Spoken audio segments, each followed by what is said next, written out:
ছোট্ট এই দোয়াটি পড়ে ঘুমিয়ে যান, সকালে উঠে ফলাফল দেখুন। দোয়াটি একদম ছোট্ট, আমি যদি বলি আপনাদেরকে, বলে হুজুর কমন দোয়া, আমরা তো সবাই পারি। এই জন্য ছোট্ট এই দোয়াটি পড়ে আজ রাতে ঘুমিয়ে যাবেন, সকালে উঠে ফলাফল দেখবেন ইনশাআল্লাহুল আজিজ।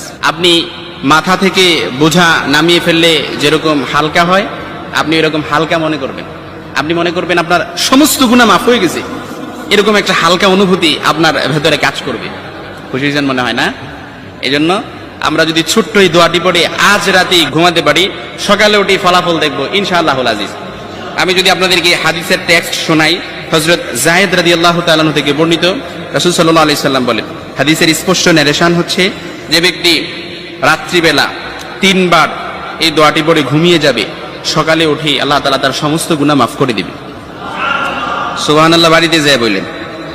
এই জন্য আজ রাতেই যদি এই দোয়াটি পড়ে ঘুমাতে পারেন, সকালে উঠে ফলাফল দেখবেন ইনশাআল্লাহুল আজিজ। দোয়াটি আমরা সবাই পারি, তবে আপনাদের মনোযোগ আকর্ষণ, আপনারা একটু আমার দিক অ্যাটাচমেন্ট বাড়ান। আমি আপনাদেরকে বলতেছি, সবাই পারি, আমার সাথে একটু ঠোঁট মিলাবেন। আস্তাগফিরুল্লাহাল্লাযী লা ইলাহা ইল্লা হুয়াল হাইয়ুল কাইয়্যুম ওয়া আতুবু ইলাইহি লা হাওলা ওয়া লা কুওয়াতা ইল্লা বিল্লাহিল আলিয়্যিল আযীম।